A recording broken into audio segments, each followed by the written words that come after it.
Fantasy action Mohanlal Vrushabha review. നിങ്ങൾ ആദ്യമായിട്ടാണ് ഈ ചാനൽ കാണുന്നത്, ഒന്ന് സബ്സ്ക്രൈബ് ചെയ്ത് ബെല്ലൈക്കൺ അമർത്തുക. മോഹൻലാൽ ഇരട്ട വേഷത്തിലെത്തുന്ന വൃഷഭ ഒരു ഫാന്റസി ആക്ഷൻ ഡ്രാമയാണ്. രണ്ട് കാലഘട്ടങ്ങളെയും കഥാപാത്രങ്ങളെയും സംവിധായകൻ നന്ദകിഷോർ സമർത്ഥമായി ബന്ധിപ്പിക്കുന്നു. മോഹൻലാൽ ടൈറ്റിൽ റോളിലെത്തുന്ന വൃഷഭ ബഹുഭാഷാ ചിത്രം എന്ന നിലയിൽ പ്രഖ്യാപന സമയം മുതൽ പ്രേക്ഷക ശ്രദ്ധ നേടിയ ചിത്രമാണ് വൃഷഭ.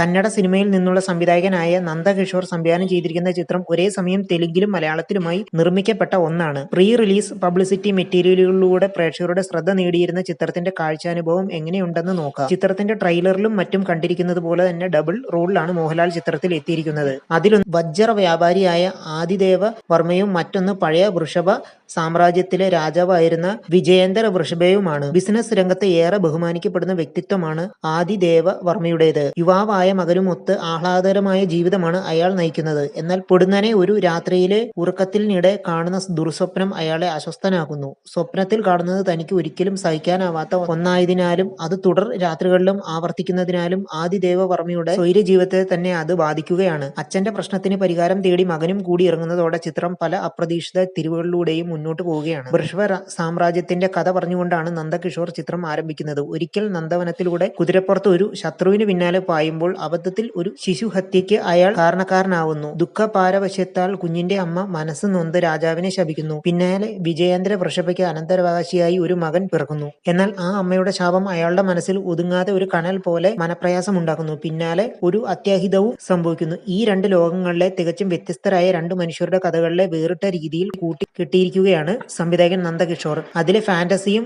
പുരാവൃത്തവും ആക്ഷനും പ്രണയവും ഒക്കെയുണ്ട്. ഒരു അമർചിത്രകഥ പോലെ കൗതുകത്തോടെ കണ്ടിരിക്കാൻ പ്രേരിപ്പിക്കുന്ന ഒന്നാണ് മോഹൻലാൽ രാജാവായി എത്തുന്ന ഭാഗവും അതിലെ കഥയും. ഇപ്പുറത്ത് ആദിദേവ വർമ്മ നിലവിൽ നേരിടുന്ന പ്രതിസന്ധികളിലൂടെ സംവിധായകൻ പ്രേക്ഷകരിൽ ടെൻഷനും സൃഷ്ടിക്കുന്നു. ഈ രണ്ട് കാലഘട്ടങ്ങൾ, കഥാപാത്രങ്ങൾ, സാഹചര്യങ്ങൾ ചിത്രം പുരോഗമിക്കവേ ഒറ്റ ആഖ്യാനത്തിലാണ് എത്തുകയാണ്. അതാണ് അതിന്റെ കൗതുകവും. എന്തുകൊണ്ട് ഈ ചിത്രത്തിൽ മോഹൻലാൽ എന്നതിന്റെ ഉത്തരം രണ്ട് കഥാപാത്രങ്ങളുമായുമുള്ള അദ്ദേഹത്തിന്റെ പ്രകടനത്തിലുണ്ട്. വിശേഷിച്ചും വിജയേന്ദ്ര വൃഷഭയായുള്ള പ്രകടനത്തിൽ പുറമേക്ക് കരുത്തരെന്ന് തോന്നിപ്പിക്കുന്നവരാണ് വിജയേന്ദ്ര വൃഷഭയും ആദിദേവ വർമ്മയും. എന്നാൽ വൈകാരികമായ ദൗർബല്യത്തിന്റെ സൗകര്യമായ ഒരു ഇടം ഇരുവരും ഉള്ളിൽ സൂക്ഷിക്കുന്നുമുണ്ട്. വിജയേന്ദ്ര വൃഷഭ ഭയമുള്ള ആളാണെങ്കിൽ ആദിദേവ വർമ്മ മാനസികമായി മുറിവേറ്റ ആളാണ്. ആക്ഷൻ രംഗങ്ങളിലും വൈകാരിക ഭാരമുള്ള രംഗങ്ങളിലും ഒരേപോലെ ശോഭിക്കാൻ സാധിക്കുന്ന മികച്ച അഭിനേതാവിന് മാത്രം അവതരിപ്പിക്കാനാവുന്ന കഥാപാത്രമാണ് ഇവ. അതിനാൽ തന്നെയാണ് ഈ ചിത്രം മോഹൻലാലിലേക്ക് എത്തിയിരിക്കുന്നതും. ആദിദേവ വർമ്മയുടെ മകനായി എത്തിയിരിക്കുന്നത് സമർജിത്ത് ലങ്കേഷ് ആണ്. ഇഴയടുപ്പമുള്ള അച്ഛനും മകനുമായി ഇരുവരുടെയും മികച്ച കോമ്പിനേഷനും കെമിസ്ട്രിയുമാണ്. നയൻ സരികയാണ് ധർമ്മജിത്തിന്റെ നായികയായി ചിത്രത്തിൽ പ്രാധാന്യമുള്ള ഒരു കഥാപാത്രത്തെ അവതരിപ്പിച്ചിരിക്കുന്നത്. രോഹിണി ദ്വിവേദിയാണ് ചിത്രത്തിൽ ആദ്യാവസാനമുള്ള മറ്റൊരു ശ്രദ്ധേയ കഥാപാത്രം. സ്നേഹ കട്സേന, രാമേന്ദ്ര രാജു, കിഷോർ എന്നിങ്ങനെ നീളുന്ന താര നിരയും ചിത്രത്തിലുണ്ട്. ആന്റണി സാംസന്റെയാണ് ചിത്രത്തിൽ ഛായാഗ്രഹണം. സാം CS-ന്റെയാണ്